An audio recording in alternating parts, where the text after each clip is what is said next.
নমস্কাৰ, মই সাংবাদিক পংকজে আপোনালোক সকলোকে পুনৰবাৰ মোৰ ইউটিউব চেনেল তথা ফেচবুক পেজ পংকজ লিমকালে আন্তৰিকতাৰে স্বাগতম জনাই এই মুহূৰ্তত লৈ আনিছোঁ এটা ভাল লগা খবৰ।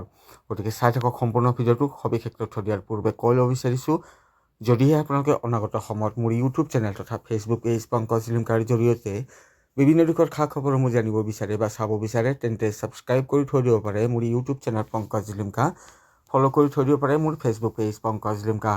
তো এই মুহূৰ্তত যি দৃশ্যাংশ আপোনালোকে স্ক্ৰীণত দেখি আছে, এয়া হৈছে গোৱালপাৰা জিলাৰ ৰংজুলিৰ উচ্চতৰ মাধ্যমিক বিদ্যালয়ৰ যি খেলপথাৰ আছে, সেই খেলপথাৰৰ ৰংজুলি উচ্চতৰ মাধ্যমিক বিদ্যালয়ৰ যি খেলপথাৰ, এই খেলপথাৰত প্ৰস্তুতি চলি আছে স্ক্ৰীণত দেখি থকাৰ ধৰণে লাই খুঁটা স্থাপনৰ। আৰু এই যি লাই খুঁটা স্থাপনৰ যি পূৰ্বৰ প্ৰস্তুতি, সেয়া আপোনালোকে দেখি আছে। এনেদৰে নাৰকল ভাঙি দিয়া হ'ল এক মাংগলিক কাৰ্য, আৰু নাৰকল ভাঙিলে ৰংজুলি উচ্চতৰ মাধ্যমিক বিদ্যালয়ৰ অৱসৰপ্ৰাপ্ত অধ্যক্ষ বাণীকান্ত ৰাভাদেৱে।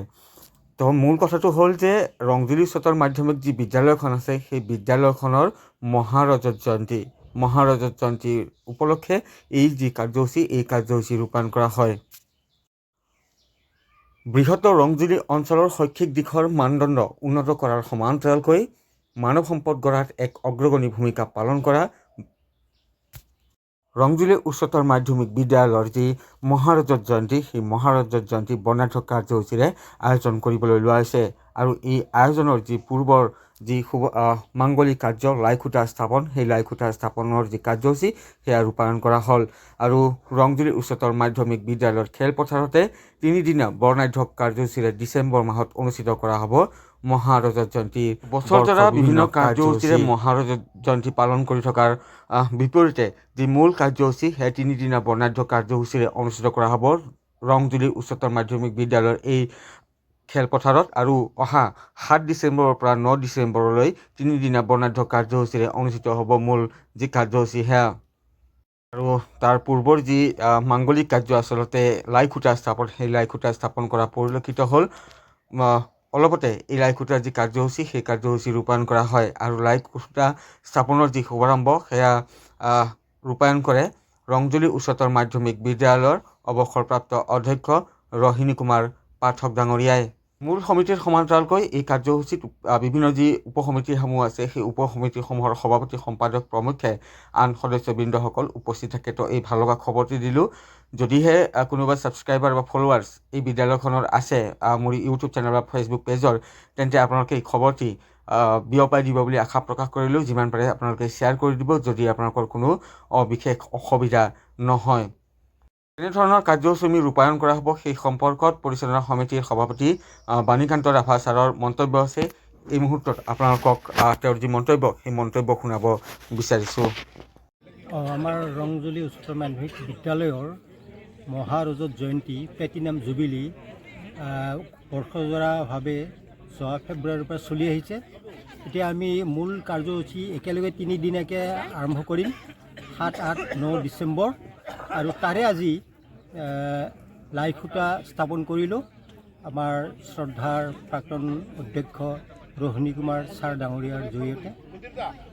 আজিৰ অনুষ্ঠান এইটোৱে।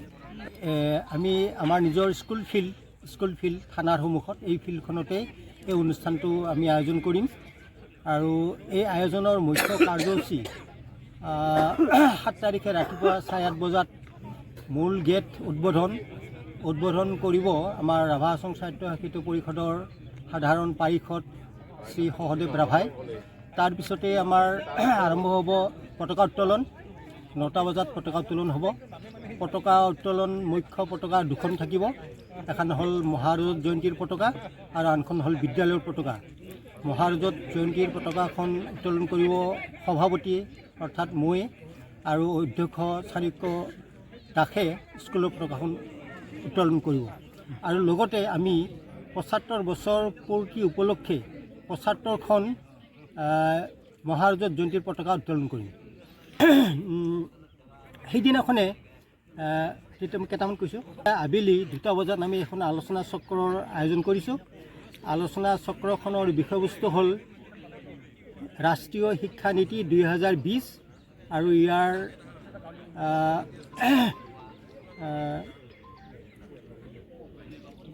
শৈক্ষিক দিশ উত্তৰণত ইয়াৰ ভূমিকা, এইটো বিষয়বস্তু। ইয়াত উদ্বোধন কৰিব আমাৰ ধূপধৰা বিকালী মহাবিদ্যালয়ৰ অৱসৰপ্ৰাপ্ত অধ্যাপক সঞ্চালক হক ডাঙৰীয়াই, আৰু উদ্বোধন কৰিব ক্ষীৰোদ খাখলী ছাৰ ডাঙৰীয়াই, আৰু আলোচনাত ভাগ ল'ব বক মহাবিদ্যালয়ৰ অধ্যক্ষ ডক্টৰ তপন দত্ত ডাঙৰীয়াই, আৰু আন এজন আলোচক থাকিব গুৱাহাটী ইউনিভাৰ্চিটিৰ যোগেন কলিতা ডাঙৰীয়াই। তাৰ নেক্সট আমি সন্ধিয়া মানে এখন সাংস্কৃতিক সন্ধিয়া আৰম্ভ হ'ব। সাংস্কৃতিক সন্ধিয়াত বিদ্যালয়খনৰ ছাত্ৰ ছাত্ৰীসকলে অংশ ল'ব। নেক্সট ডে অৰ্থাৎ 8 তাৰিখে পুৱা আমি আৰম্ভ কৰিম বিদ্যালয়ৰ সাংস্কৃতিক অৰ্থাৎ সাহিত্য অনুষ্ঠানেৰে।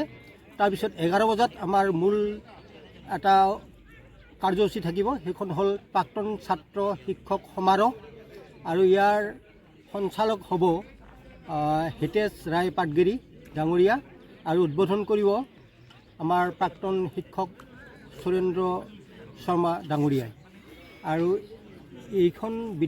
এইখন বিদ্যালয়ৰ সকলো প্ৰাক্তন ছাত্ৰ ছাত্ৰী আৰু শিক্ষকসকলে এই সমাৰোহখনত ভাগ ল'ব, আৰু আমি আশা ৰাখিছোঁ এই সমাৰোহখন সাফল্যমণ্ডিত হ'ব। নেক্সট ডে আমি প্ৰগ্ৰেম ৰাখিছোঁ ৰাতিপুৱা 9 বজাত সাংস্কৃতিক শোভাযাত্ৰা, আৰু এই শোভাযাত্ৰাত আমি উদ্বোধন কৰাৰ কাৰণে মাতিছোঁ ৰংজলী উচ্চতৰ মাধ্যমিক বিদ্যালয়ৰে প্ৰাক্তন অধ্যক্ষ আনন্দ চন্দ্ৰ ৰাভাক। আৰু আবেলি 1 বজাত অনুষ্ঠিত হ'ব মুকলি অধিৱেশন। মুকলি অধিৱেশনত সভাপতিত্ব কৰিব মহাৰাজত জয়ন্তী সভাপতি ডাঙৰীয়াই। তাৰপিছত ইয়াত আমি মুখ্য অতিথি হিচাপে আমন্ত্ৰণ কৰিছোঁ শিক্ষামন্ত্ৰী ডক্টৰ ৰণোজ পেগু ডাঙৰীয়াক। তেওঁ ইতিমধ্যে আমাক প্ৰতিশ্ৰুতি দিছে সভাত উপস্থিত থাকিব। আমাৰ বৰ্তমানৰ MP বিজুলী কলিতা মেধি তেওঁ উপস্থিত থাকিব। আমাৰ ৰাভা আছং সাহিত্য সাহিত্য পৰিষদৰ মুখ্য পাৰিষদ টংকেশ্বৰ ৰাভা উপস্থিত থাকিব। আমাৰ MLA যাদৱ চন্দ্ৰ স্বৰ্গীয়াৰী ডাঙৰীয়া উপস্থিত থাকিব। লগতে থাকিব আমাৰ DC